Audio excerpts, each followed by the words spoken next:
Hello and welcome to our Passion for Moms webinar series, Mothers Are Leaders. We have been doing a webinar series about how moms have the opportunity to be leaders in the spheres that God has given us and the platforms that He has allowed us to raise up world changers and make His name known. So welcome. Today, I am absolutely thrilled to have our guest panelist, Annie Kate Head, and we are going to dive in and just have a conversation about how motherhood and families have the opportunity to see the creation that God has given us in our families, just being an opportunity to express and glorify the Creator, God the Father. So welcome, Annie Kate. Thank you, Shaman. It's such an honor to be here with you.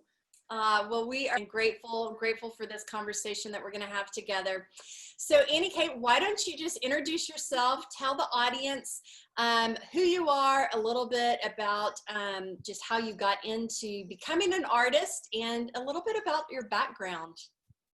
Great. Well, my name is Annie Kate Head, and I have been involved in art for like the last 25 years.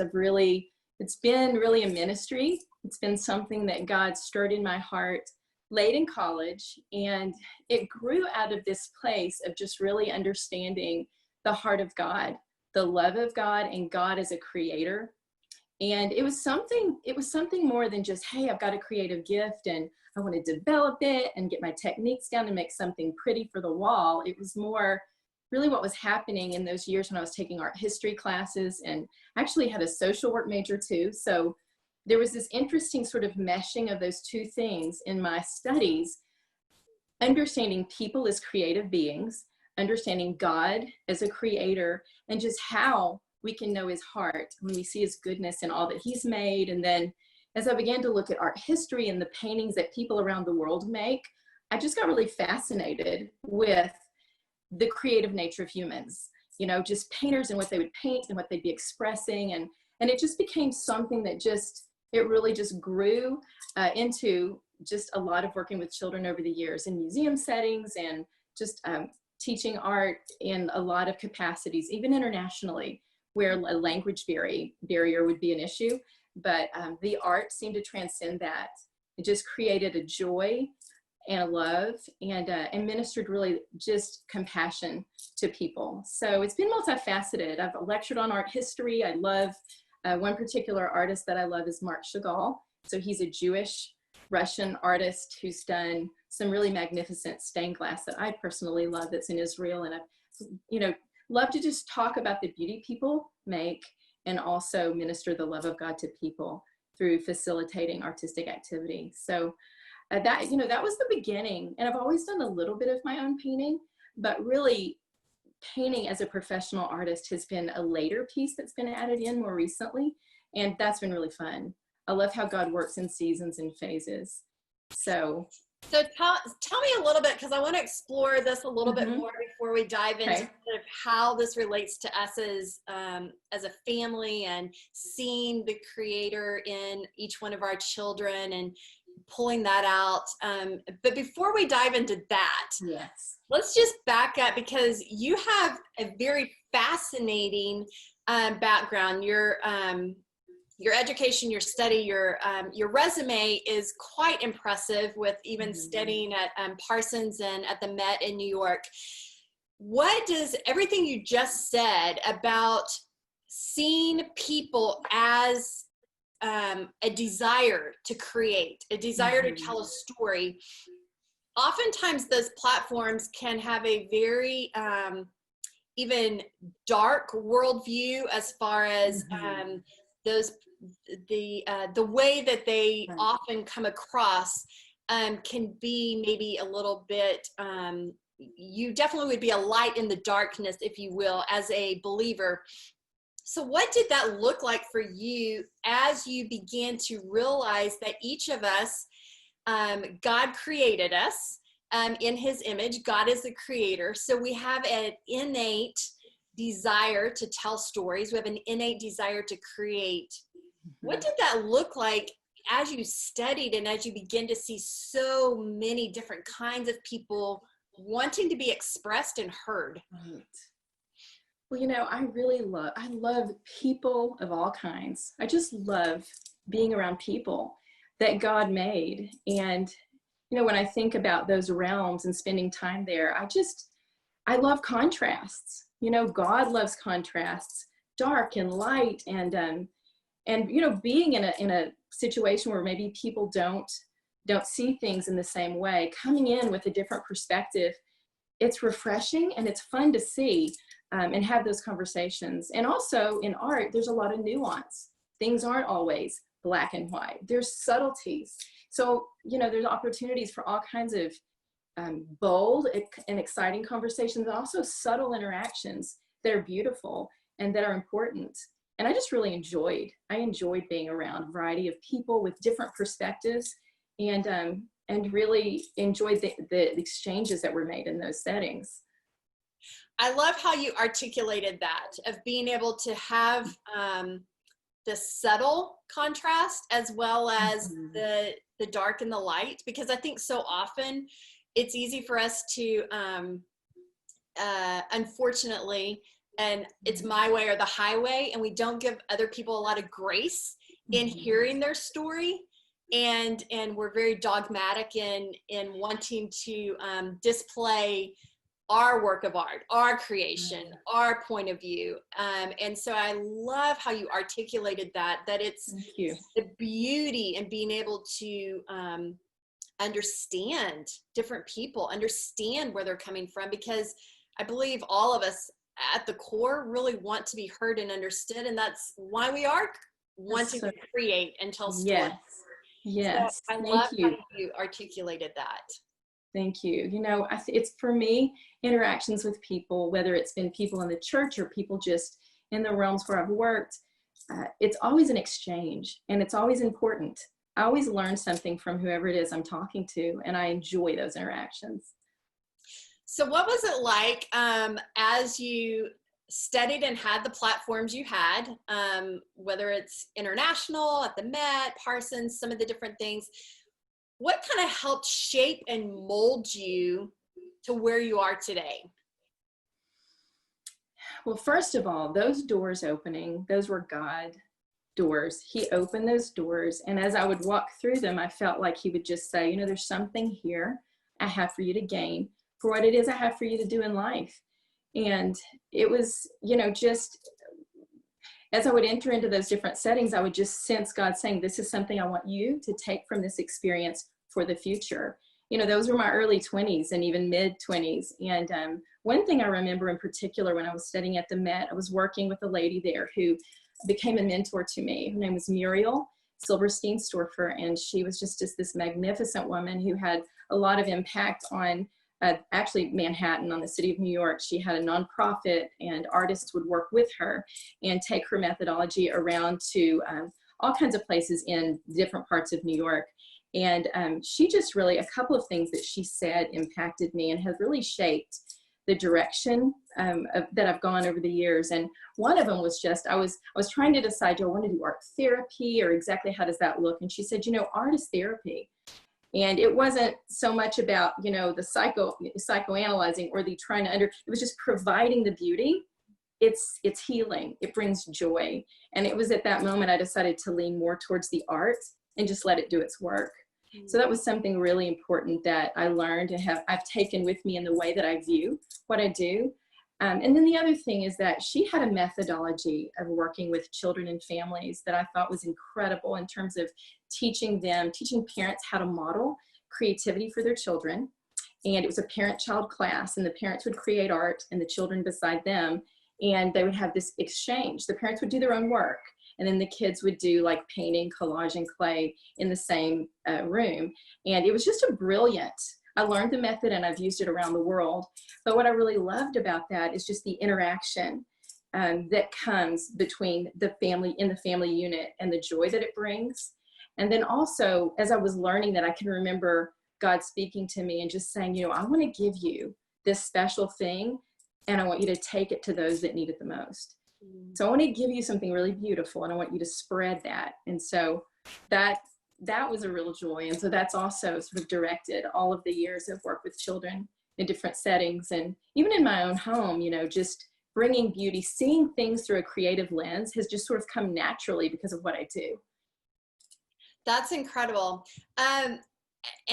And I want to dive, as you're talking, there's so many things I want to dive into. So let's try to take them slowly so that we can cover everything really well. So as I'm listening to you talk about, you know, the parents and the children working together and having these opportunities to create, I'm sure that you have heard from many moms either the saying, "I'm not creative," or you've heard the saying that they don't like arts and crafts. Okay, so for me, I love for my children to create. However, I'm enough of a control freak that mess totally, like, I get it, disturbs me. So I don't like the mess and the clutter and the, you know, everything everywhere. I like everything very tidy and in its place. So as you've interacted with families over the years, how have you been able to encourage and stimulate families to be able to recognize that actually we all are creative in our own spheres? And creativity looks very different. It's not all painting. It's not all, you know, whatever. We all look different, but we are all creative. But also allowing children to be their own person in that creative realm, and still having, you know, the parents maybe who are taken out of their comfort zone. What does that look like for you? That is such a good, important point that you're making, because some of the moms who have said to me, "I'm not creative, I can't draw," or whatever, in my view, are some of the most creative, intuitive moms. And I look at them and I'm thinking, you are though. You are though. It's just that we put it in a box and say, you know, it has to be like how I draw. But, you know, I'd love to broaden the conversation to really be more about being a creative human. Like, we're creative in the way we organize our homes. We're creative in the way we think about situations. We're creative problem solving all day long on things. And sometimes we just don't realize that that's truly part of what it means to be creative in our homes. It's not just about doing a craft, which is great, or setting up for art, which is so great, but, you know, it's really a bigger picture. It's really more about how we relate with each other, a lens that we can have to see our children and to learn how to parent them in a way that understands who they are and brings out who they are. It's a lot about intuition and really knowing our children, knowing our families, and knowing God. Absolutely. And there's so many things that are age appropriate that we can do. I know that when my kids were very young in the preschool ages, you know, just making things available for them to explore with their hands, whether it's the sand or the all the tactile stuff of scissors and holding crayons and cutting and all the things. So how have you been able to encourage moms to make sure that we are allowing opportunities for our children to develop the creative side that God has given them, which may look completely different than how we're wired? Right. That's great. Well, I would love to recommend a resource. So Doing Art Together is a book that's kind of like a Bible for a lot of art educators. It is a great book. It's by my mentor, Muriel Silverstein Storfer. It's been around for years, but it actually shows a mom how to organize her home and set up for creative activities for kids in a way that is so non-intimidating, that is so practical and easy, and is not expensive. And it really focuses on creative development in a child versus just crafts, which have their place. I absolutely think crafts have their place, but this is more giving them the tools to explore.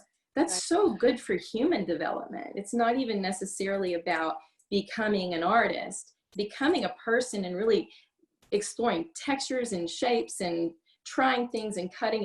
It's manual skills when they're really little, and learning how to enjoy and appreciate nature and color. So the book is all about that. It's such a great resource, especially for early childhood. And it even gives a lot for parents that want to maybe kind of learn a little themselves and kind of grow along with your child, showing them lots of pictures from National Geographic, beautiful things that God made, and also fine art. It's just a really great resource. So it's Doing Art Together. Okay. And that's been a great tool. And I think really simplifying it, inspiring a child brings so much joy and love, and nature is our best resource, and just going outside with them, looking at things and having those moments of like, wow, and then being inspired to create something. That's really the best. Having basic materials, getting inspired about something, and then letting them make whatever it is. So. Okay, let's peel back another layer. Okay. Now that we've kind of touched on our tangible component, let's peel back another layer and talk about how can we as moms and dads, if they're listening, moms and dads, see the family and see each one of our children and even our spouses as a piece of the puzzle.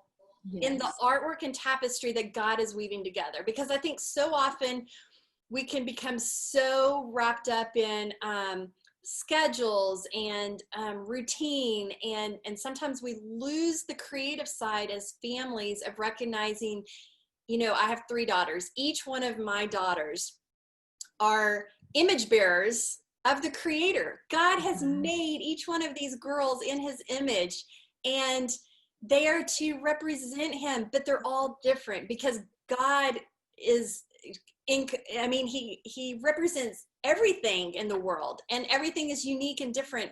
So how can we start seeing our children as these unique gifts? And even our spouse, because I think it's really important to recognize that the family unit is a work of art, and it's a beautiful masterpiece as we all work together as image bearers. I love this. This is where I get really excited. I mean, I love paint and I love creating art. I love providing that for children. But you know what? The bigger picture is really where it's at for me. It's just we are His workmanship. We are created beings. We're loving our created beings, our children, and we are His work.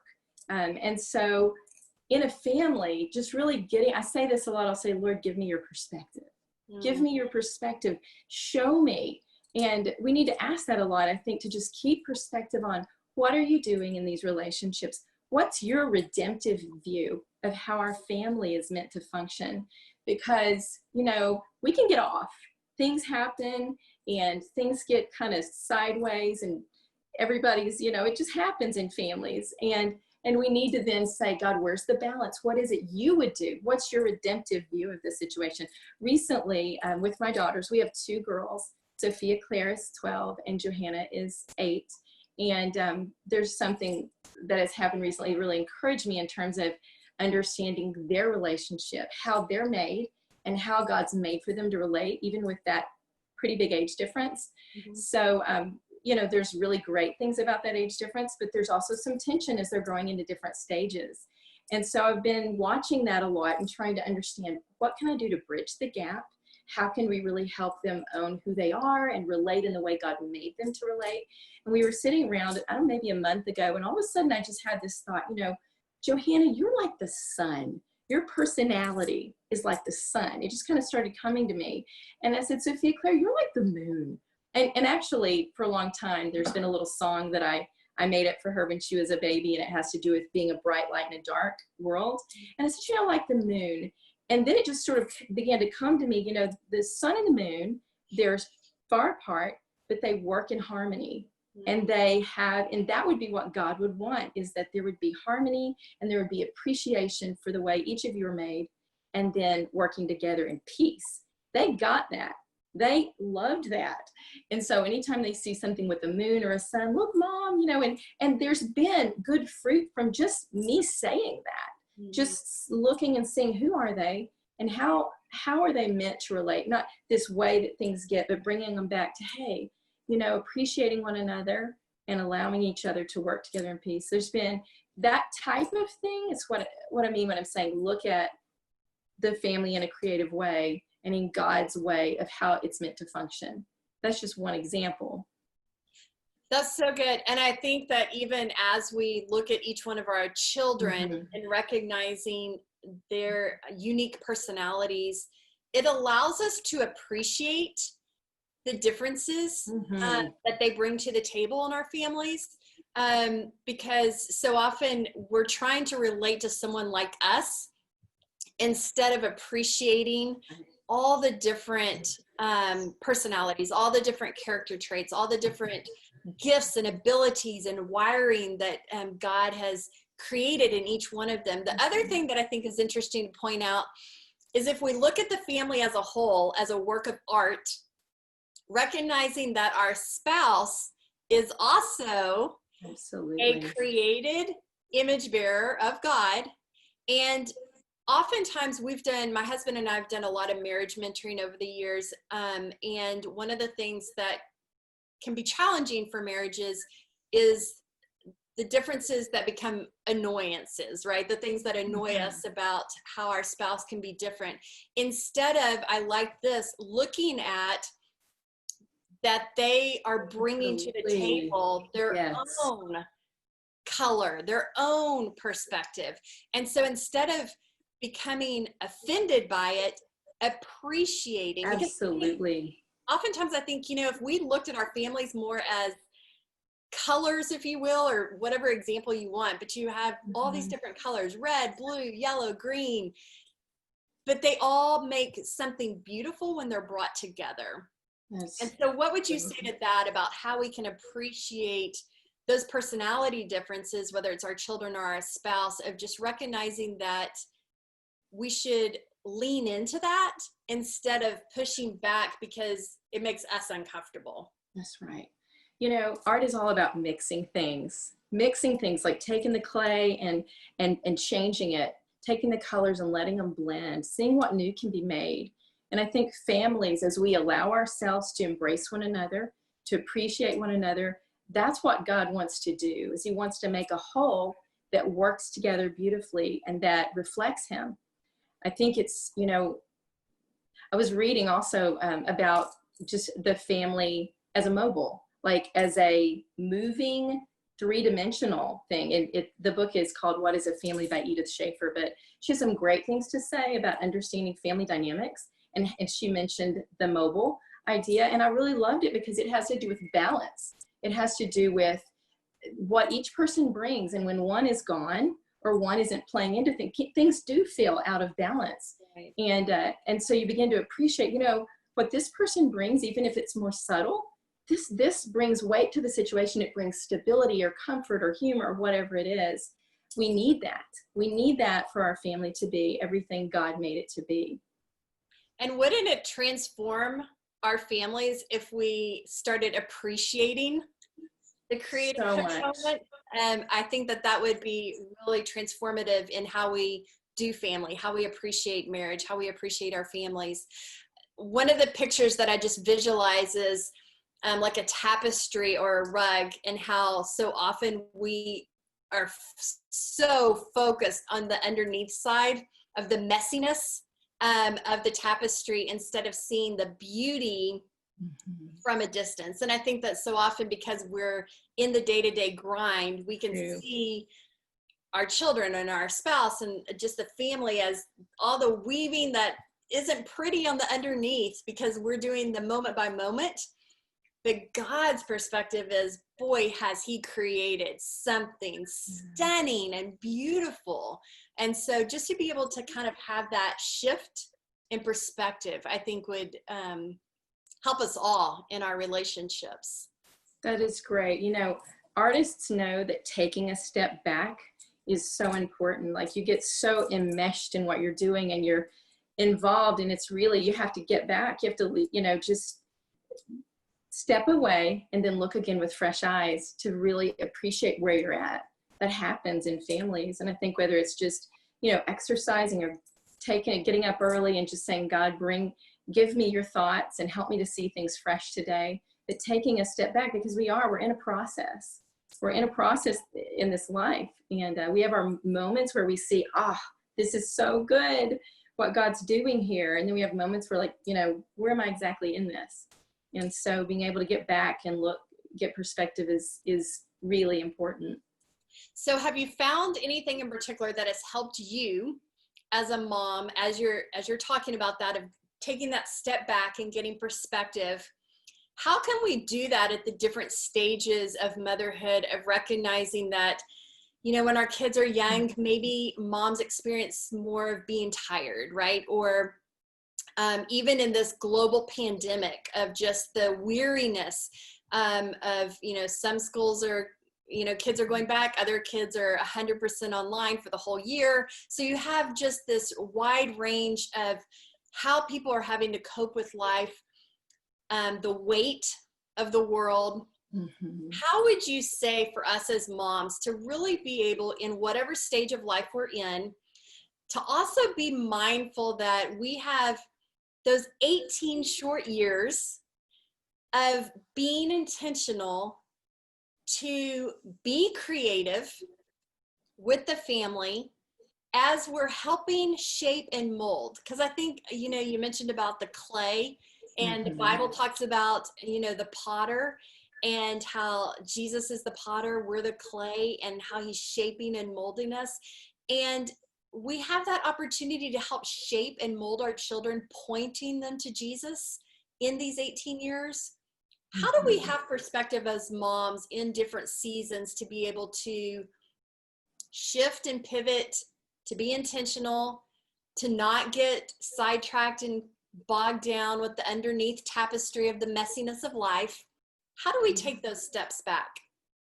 You know, I think two things that are key for me are, one is just prayer. It's just getting alone with God and getting his perspective. Prayer is really creative. It's a creative medium, honestly, the most creative. God spoke everything he made into being. So when we listen and when we pray and when we have time to process, we can get fresh energy, fresh vision, and we can also cast our concerns on God in the moments when, you know, it's heavy. And then the other thing I would say is just, we need people around us, other families, we need other moms. And I feel like God puts people around us that we can, like on purpose, that we can grow from, that we can really balance each other. And really, we just went on a vacation with another family that we love. And just, you know, when you're with people that have maybe some similarities but differences, and you're together, and it brings a joy and a perspective. It allows you to get back and just have fun, and just, you know, when we're just having fun with other people and we're just enjoying life, it's a way of just saying, God, take this. These things that are heavy, just take this. I'm going to enjoy these moments. I'm going to trust you with what I don't understand about these deeper things. And then I'm going to come back and I'm going to feel faith and I'm going to feel joy because I have allowed you to take it. I've given it to you. Those two things have been key for me, and I come back to them over and over again. That's incredible. Yeah. What would you say then for the audience member who is like, but tell me practically, as I step back and as I'm intentional, how can I truly embrace each one of the different personalities that are represented in my home? Do you have any advice as just, I think about your artist perspective of how do we appreciate all the different mediums? I think understanding, like I said before, how the family members, how God, what the redemptive view of our families is in God. Like, what is he, when he put our families together, what did he see this family is made to operate like? What is the story that he wants to tell through our family? Our particular things that we've got going on, our gifts, just the things that we've experienced in life, and how, where are we in that process? And we really need God's vision for, you know, journaling, writing those things out. And then you can look back and see what God has spoken over time about whatever it is that you're walking through with each child and in your relationship. And you can see God's movement in different seasons. You can see God's movement in just different times that your family's in. So I think taking the time to journal, taking the time to, you know, really get away and process is what I do and what has helped me. And to really, you know, as you're together with your children, you just begin to see their gifts coming up, and you just asking God, Lord, show me how to affirm that and allow them to be who they are next to who I am, even though it's different. And we need each other. We need those differences. If we were all the same, it would be incredibly boring. Families need variety, you know, and we need to learn from our children and from our spouse and understand that all the parts are important. Absolutely, absolutely. One of the things as you're talking about the different personalities and differences, I think is a really important piece that we don't want to miss is also teaching our children the grit and resiliency of life, because mistakes are going to be made. Absolutely. And I think that as taking that artist perspective, no artist comes in with having everything perfect with the first try with you know, whatever project that they're working on, right? And so it takes a lot of intentionality, and it takes a lot of messing up, and probably some, I don't know if erasing is okay in the artist world, or at least covering up. There's some touch-ups, I'm sure. Mm-hmm. So, you know, one of the things that I think is easy for moms in today's society is we're wanting to do a lot of hovering and snow plowing to remove all the obstacles so that our kids don't face any challenges, they don't have any bumps in the road, and we're wanting to make life so easy that we're not actually equipping them for real life. And real life has disappointment, real life has trials, real life has heartache.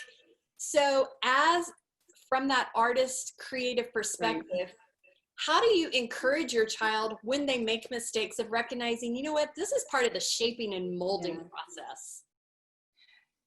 That is great. You know, in creating a painting, a lot, you know, you're responding to the painting as you go along, just thinking like an artist, whether you're doing something representational and it's something that, you know, an object that you're painting and you have one color on and you think, well, it needs more of this or more of that, or whether it's an abstract and you make a stroke and you think I need to respond to that with something else. That's kind of like how I feel when I'm working with my kids sometimes. Maybe something just happened. Maybe it was good, maybe it wasn't good. How do we respond in that to bring about the next thing? How our response that gives them grace to make the choice in the situation. So, and it's creating something in their soul when we're doing that, is allowing grace to come in and say, you know what, this happened, and let's look at it and say, what do we do next? And and that's how they're being formed internally. It's just layer upon layer. And artists work in layers. I think God works in layers, and the layers, those experiences, those conversations over time are building up beauty and their character and making them more who they're meant to be. I love that. And I love just the visual that you've offered for us as how we respond with the different strokes and the different circumstances that we're confronted with, but being able to help our children navigate. It's just a part of the molding process. And I was talking to Sophia Claire recently just about just keeping a soft heart. And we were talking about clay. It just kind of came to me, you know, clay, it can harden if it just sits there. If it's not worked, it's something that you want it to remain pliable, to become beautiful. And as she's going to be 13 in the fall, just encouraging her to keep her heart soft as she's becoming independent and she's moving into a new phase, and allowing God, or even when I say things to her, you know, or any corrections, to let those things make her beautiful and to receive. And so just, I say to her a lot of times, keep the clay soft, you know, keep your heart soft and let these things really touch you and change you. And that bore fruit with her. It helped her understand. So those kinds of metaphors are the types of things I think about in mothering, and it seems to help them too, to get a visual picture of it, what it is that's actually happening in the heart. I love that. Well, and you know, as Jesus told stories and parables, it's how we relate, it's how we understand. And so I think that's such a creative and inspiring way for us to be able to reach our children's heart, is to give them those tangible ways that they can relate of what's happening on the inside, and just giving them that picture of something to relate to in the world that they know already. Yes.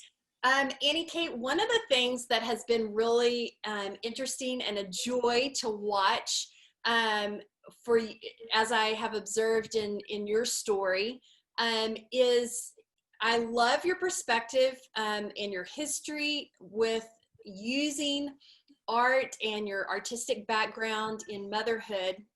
But I know recently you've also had a personal journey as you have kind of taken a step back as you've been intentional at home with your daughters, but now you've had some opportunities to expand your painting. Tell me a little bit about how that has come about, how God's just kind of opened those doors, but specifically, if you would share with our audience how you've now been painting pictures to correlate with poems that your brother had penned. So can you just kind of tell us how your journey as an artist is growing currently? Sure, I'd love to share about that. So going back a little bit, I'll just say that when we moved to Atlanta about 6 years ago, I came into a new season. I've been doing a lot, the things that we described just with children, some of my own painting, but not selling it, but just here and there. But as we started into our time in Atlanta, it was really a season of just reshaping our family and me giving time to just let everything sit and really learn this whole new state, whole new situation. And it was good. It was a rest for the family. But deep in my heart, I just had a thought, when I start doing something creative again, I think I want to paint and really prioritize my own paintings. And so I really just did not feel like I needed to start a studio for children, which would have been sort of what I've done before, but I had a sense it's going to overshadow the time I need if I do that. And so I just let it sit for a while. And I guess in the last couple of years, I began to feel more strongly about, I really have something I want to say. I've got things in here that I want to express, and where do I start? So that was the question. I just sort of, and also where do I get the time? Seasons have to be right to be able to delve into something like that and really give myself to it. So I was waiting on seasons with the ages of my children. And also, where do I start? What is it? And I do something small here and there, but what do I really want to say? And how do I begin? And so I guess it was a little over a year ago, I was contemplating a big birthday coming up. So I had a big birthday in April. I turned 50. And I would recommend spending time processing as you approach these big birthdays, because it was a big one. And I thought, okay, Lord, what do I do here? And just processing this coming, and all of a sudden I just had this kind of a download, this idea of creating a series of paintings based on poetry written by my late brother, Ross. So Ross passed away 30 years ago. It's been a long time. I was 19. And we've had these poems, and they are just treasures of our family. And he was a brilliant writer. He wrote them he was 20. He was a sophomore in college. And some of them had been published. Most of them had not ever been seen. And I love poetry. And it's just such it just hit me. Do a series based on these poems, and like a whole series, hadn't been painting in years, and then put it together as a show for your birthday and share it with friends. So it was a big undertaking. And I started, I guess, last maybe October around his birthday, and I painted and painted and painted all through the fall. And then as it came to my birthday, it was the pandemic. So, I just kind of went with it. It's like, things are shutting down around me. I'm just going to keep painting. And was really in this deep process of just appreciating these paintings, trying to articulate them visually. And it was a challenge, but I was, pushing through those. And I got 6 paintings done. And then around my birthday, I shared them with friends on Facebook, because I was like, what do I do? We can't have the party. There were a couple other venues I was going to share them, but I just did that. I just put them out the week of my birthday. And it was really a blessing, because people that knew my brother got to read his poems and see the paintings and loved it. It meant a lot to them. And it was good for me. It was good for me to share. Actually, I've got 3 more to do, and then I'm going to be publishing them in a volume. But it was good for me to stop in that moment and just say, hey, I got 6 out there. I'm going to share them with people that loved Ross, and then I'm going to keep going. So it was it was honestly probably more technically just working out my ability to articulate what Ross wrote. That was probably one of the big challenges of it, but it was a joy, and I'm going to keep going with those.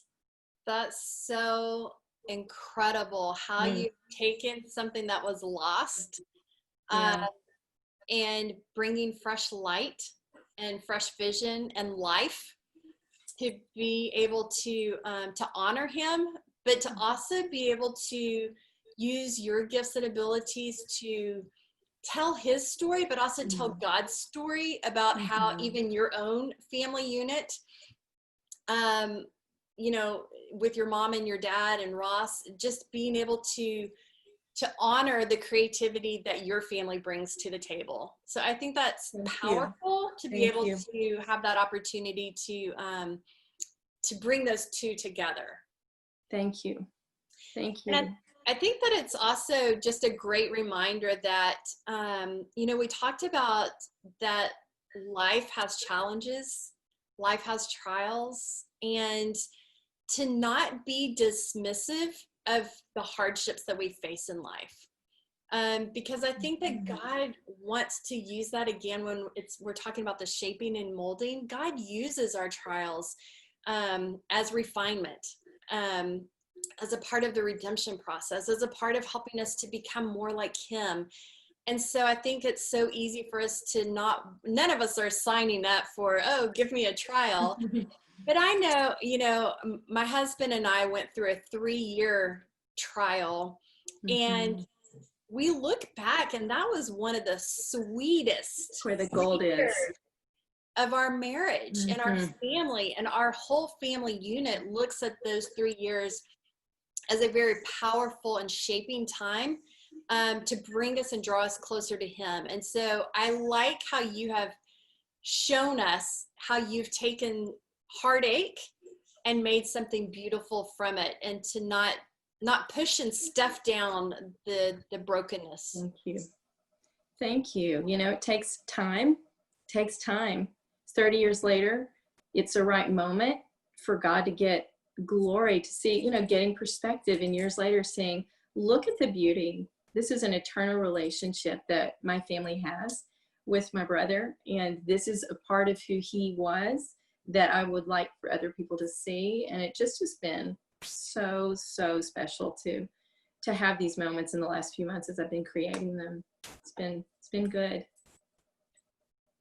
Before we continue to move on, I just want to say to our audience members, if you have any questions for Annie Kate that you would like to ask, there's a Q&A button down at the bottom, and we will try to reserve a few minutes at the very end to ask those questions. So if you're an audience member and have a question for Annie Kate, feel free to type those in, and we will get to those. Annie Kate, what would you say, as you've been taken on this very long journey of, you've had the prep work, and now you have your hands in shaping and molding at home and bringing out the creative of seeing your family as a beautiful masterpiece. Now you're on an individual journey professionally. Where would you say that God is teaching you or showing you that art is such a beautiful form for his love story to be displayed to the world? Like, what has that looked like as far as how we can incorporate a biblical worldview as you've walked through many layers in the process? You know, I think art, music, visual arts, all of those things really make our culture. It's the human element that makes us human. We love music, creativity, and color. It's unique to the human race. And those things, I believe, give hope. They just bring perspective to the human story. And I think now more than ever, just with the environment that we're in right now, to bring out the music, the music that brings hope, bring out the colors and the art. I think it's a time right now that we need that in our society. We need that. I believe that, like we talked about, things that are nuanced, it's not necessarily that we're going out and, you know, we can do this too. Put a big scripture out there or say something, you know, about whatever's going on, because there's a lot that could be said and a lot of people talking about things. But when we just bring out beauty and say, hey, I'm human, you're human too. Let's share this and let's transcend that for a minute. Let's just enjoy being human together. Let's look at some beauty together and let's just celebrate those things that we have in common. It doesn't mean that we don't deal with those hard topics, but I think that there's definitely a place for it. Just bringing in the color, bringing in that life. I'd love to see more from artists right now. Just bringing out the soul of people is important. Those things that make people real and beautiful. We need those things right now. I think you're 100% right, that now is a time more than ever that we take inventory, not only of what's important in our lives and how maybe we restructure and make some changes and adjustments going forward, but also really looking inwardly on how we can be a part of that story of pointing people to Jesus, creativity in what our families have to offer, what our unique platforms have to offer. And especially, yes, the arts and music and being able to create during this time is, I think, a powerful opportunity because people are definitely longing and hungry for that. And so definitely we have an opportunity that should not be wasted. So yes, keep painting, keep making music. We need it. We have an audience member that has noticed in your background a piece with gold leaf, and they are wanting to know if you could tell us a little bit about that piece. So I put this here because it has been really special in the last couple months what's happened with this piece of art. It is a gardenia painting. This is actually a giclée print of the original. The original is about 8 by 10 inches. I painted it about 3 or 4 years ago. I picked a gardenia. I just loved, it was beautiful. And I did a watercolor. And I was meditating on, kind of thinking on just the associations that I have with that flower. It was a flower that grew in my yard, my mother's favorite. My brother loved it. And I just painted it. It took, you know, a couple of weeks that I worked on it, and then put it away. It was up in my studio for a while, put it away, and then hadn't thought about it. And then recently I had an opportunity to put some work up in a local shop, and it came about, honestly, I believe it was just a direct encouragement from God in this season that I'm working out my paintings. And I had hit, you know, the 6th painting that I did of Ross's poems. I was sort of stuck and needing an encouragement. And the Gibson Company, which is a great shop here in Forsyth County, if you live here, visit it, it's amazing. But they had a wall space. They wanted an artist to put some work up, and they sent out a call. And I just sent a photo of the original, and she wanted it large on the wall. So it went up about 6 feet wide and 5 feet tall, and I hand gold leafed it.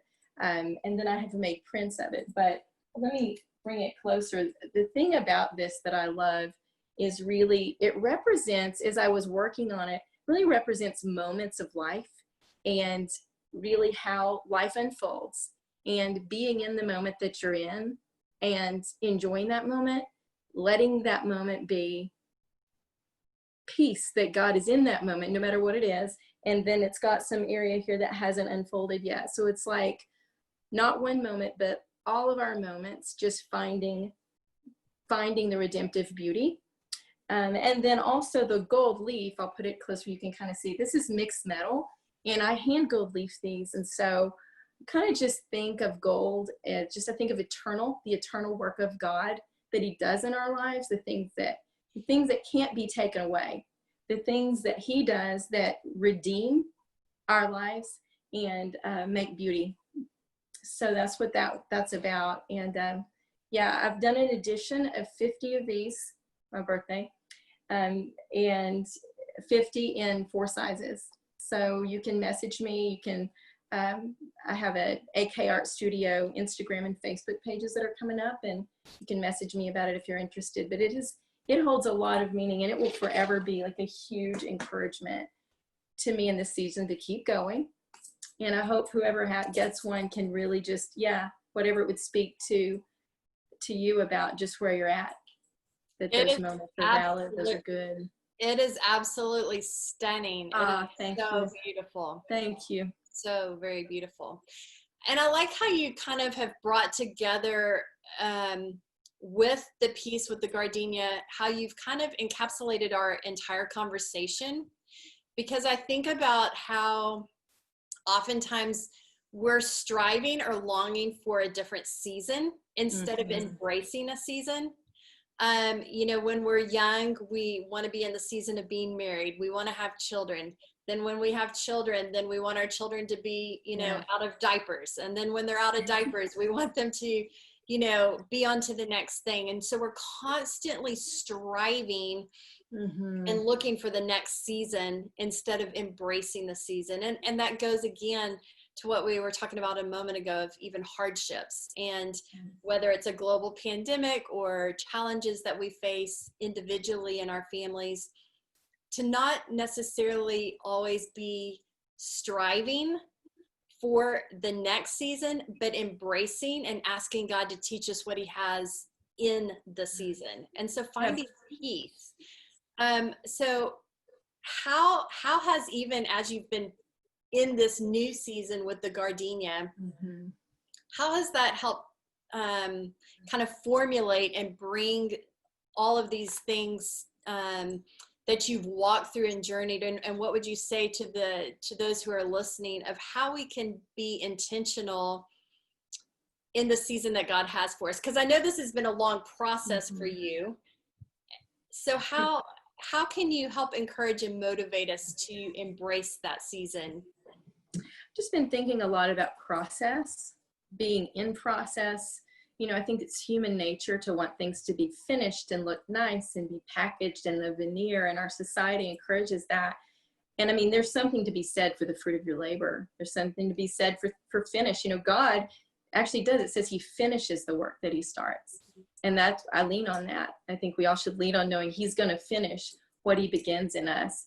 But being in the moment that we're in, even when it's not exactly perfect or not to the point we want to be or whatever, being able is, I think, so good, to being able to see the beauty where we're at and to say, this is okay where I'm at right now. Right now I can have joy. Right now I can enjoy this moment and rest in it and let go, to just let go of this striving to arrive there. Because really, truly in this life, it's from glory to glory. I mean, we are in a process, and we will be, you know, and so we can stop and appreciate what's happened where we are, and that's good. And God wants that, but we can also let ourselves be. It's okay to know I haven't arrived, and I can still be happy in this moment and enjoy it for what it is. It really helps to let go of the perfectionism and just to be and appreciate the moment and all the movement around that. That's so good, Annie Kate. And as I'm listening to you talk, I'm reminded, you mentioned that you recently turned 50. And I think one of the challenges is we can see our life in seasons, but sometimes we start to get to certain ages and we start to maybe see the downhill slope instead of kind of looking up at the mountain. How can you encourage, especially the moms who are listening, to embrace each season of recognizing that, you know, you have a brand new start at turning 50 and you're embracing it. And I know that we've dialogued about this before, but what would you say is that pivotal moment in embracing the season to recognize that, you know, age is just a number, but society wants to put so much emphasis on our capabilities by age. And so being able to embrace and be at peace, and also seasons, we're going to have different seasons with our families as far as how much we can give outside our families to the world, as opposed to being internally with our families. So what would you say just to encourage women in various stages, whether they're 20 or they're 70, about embracing the season that you're in? Well, I will say, first of all, being honest, it did take a little bit of work for me to process turning 50 and for 40 also. I think those milestones, being honest, I mean, society does have, you associate things with certain numbers. and so I'd say first, just be honest, like, I feel this. Like, I don't really like to have that 5 as the first digit. No, you have all these, but then going, but you know what, God, what do you want to say to me about this?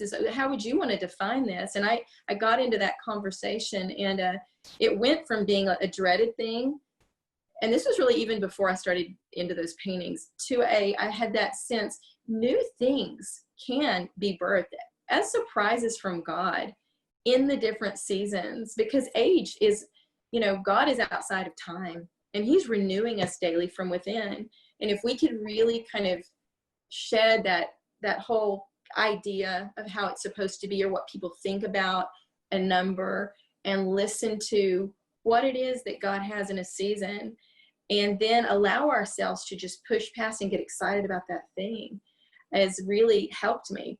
In fact, I'm loving being 50, and I can't believe I can say that. My husband's younger. I have a second grader. I don't fit the box, and I finally just had to throw that out and say, you know what, that's all right.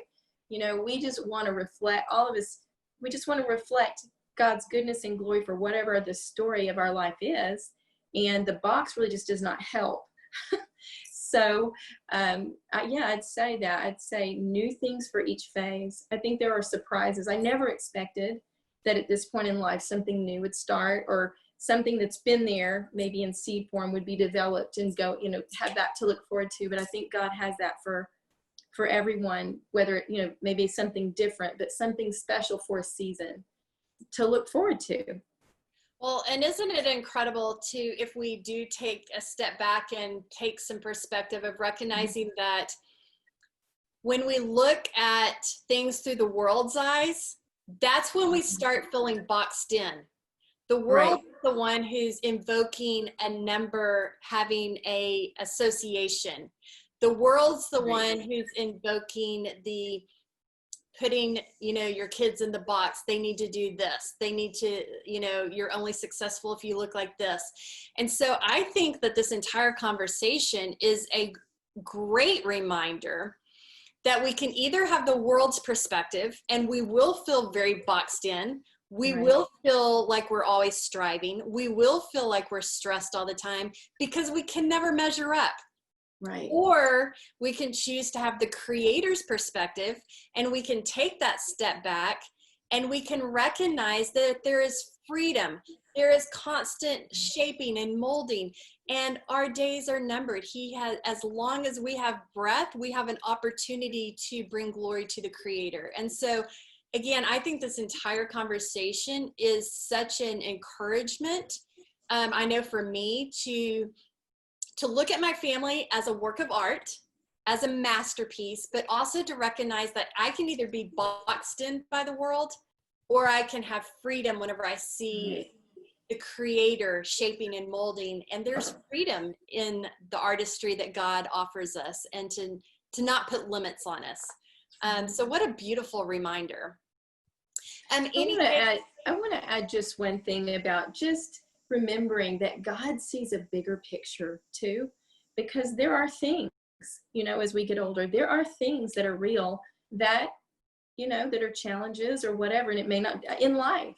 And just remembering, he has just getting an eternal perspective, seeing things it's more than just what we see here, but there's an eternal picture God's creating. So those hard things, really may be the very things that make beauty in a bigger eternal perspective.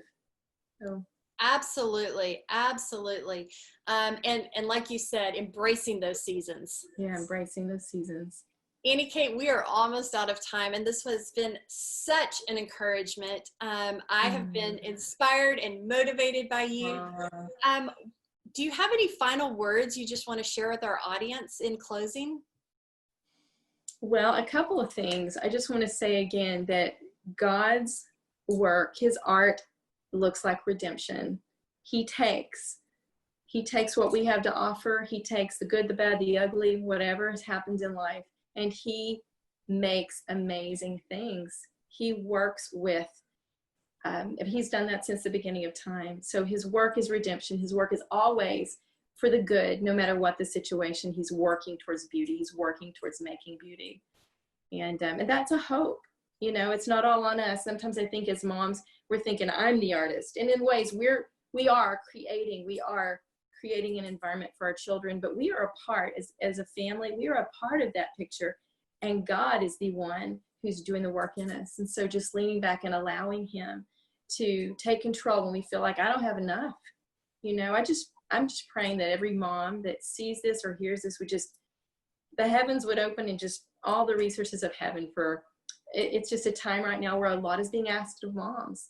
There's a lot of pressure. And so just the grace of God would flow into each person with everything that they need to receive right now.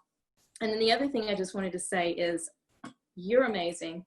And anyone, Shamin, you've been a real light and inspiration and such an example. And I have, as a mother, as a leader, this ministry, Passion for Moms, there's so much encouragement to be found here. Thank you for what you do. Oh, thank you, Annie Kate. I appreciate that. Thank you. I was not expecting that. Oh. It got me choked up. Thank you for your example. Yes, thank you, Annie Kate. Thank you for the inspiration.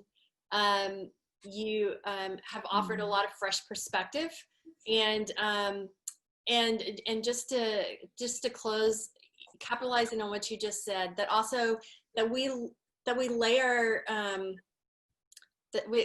artistry down. Like, we ask God every day to take up the paintbrush and ask him how we can be a part of painting that story, but that ultimately we want God to be the one who has the paintbrush in the hand. Let him do the work. Yeah, shaping and molding our children. So good. They are a gift, and we are blessed to be able to have an opportunity and a partnership as God has allowed us to be their mother. So, Annie Kate, thank you so much. Thank you, audience members, for joining.